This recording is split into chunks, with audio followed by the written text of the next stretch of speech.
Do you feel that all your success thus far has been luck or something totally out of your control?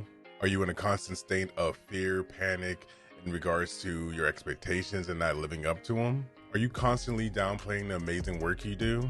If you are doing any of these things, my friend, I have to tell you, you have imposter syndrome. Now, imposter syndrome is a natural occurrence. It happens among all creatives, and it has ruled my life for the better part of my years on this earth.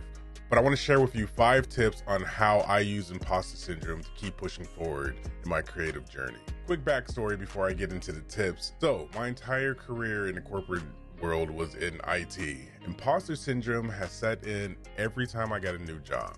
I remember back in, I think it was '06, where I was moving to a college that didn't have an IT department at all. It was I think they were hiring 4 people, and I was one of those 4 people, and I was nervous as hell. Up until this point, I didn't really work in IT as far as fixing computers and troubleshooting on the spot. Everything I was doing was over the phone, but I knew I could do it. But imposter syndrome crept in, and I kept comparing myself to the other 3 applicants, not knowing anything about them, just thinking, oh my God, they're better than me. They probably know more than me. They probably have more knowledge. They probably been doing this longer than me. Let me tell you, it turns out that I was the most qualified person there. I ended up running most of that department. It was fun. I always use that as an example to remember the imposter syndrome is all in my mind, and there are things that I can do to actually utilize imposter syndrome for the better good of my career. So, number 1 tip on how to use this imposter syndrome for good is embrace it.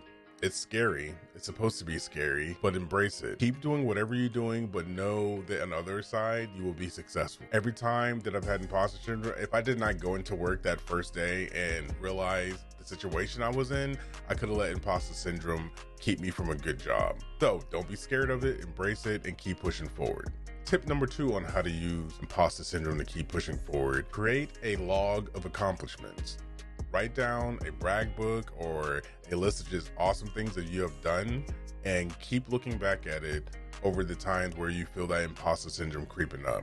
Having a list of accomplishments will help aid in pushing you through that imposter syndrome, because you can remember all the dope stuff that you did in the past. Tip number 3 on how to push past imposter syndrome and utilize it for the better good: write down and document the process of any steps that you take where you felt that imposter syndrome creeping up. For example, if you never spoke in front of 100 people and you were about to do so, and you're going to talk about streaming through OBS, write down each step. So when you're giving your presentation, you can just go off the steps and eliminate that imposter syndrome, because everything is right there. You did your research, you know your knowledge, just believe in yourself. So write down every step to any process that you do so you can get rid of that imposter syndrome. I don't know what number we're on. I think we're on 4, but ignore criticism and listen to constructive feedback. Now, it's hard to realize the difference between the 2, so you're gonna have to use your intuition to figure that out. But comments that are just being mean for the sake of being mean,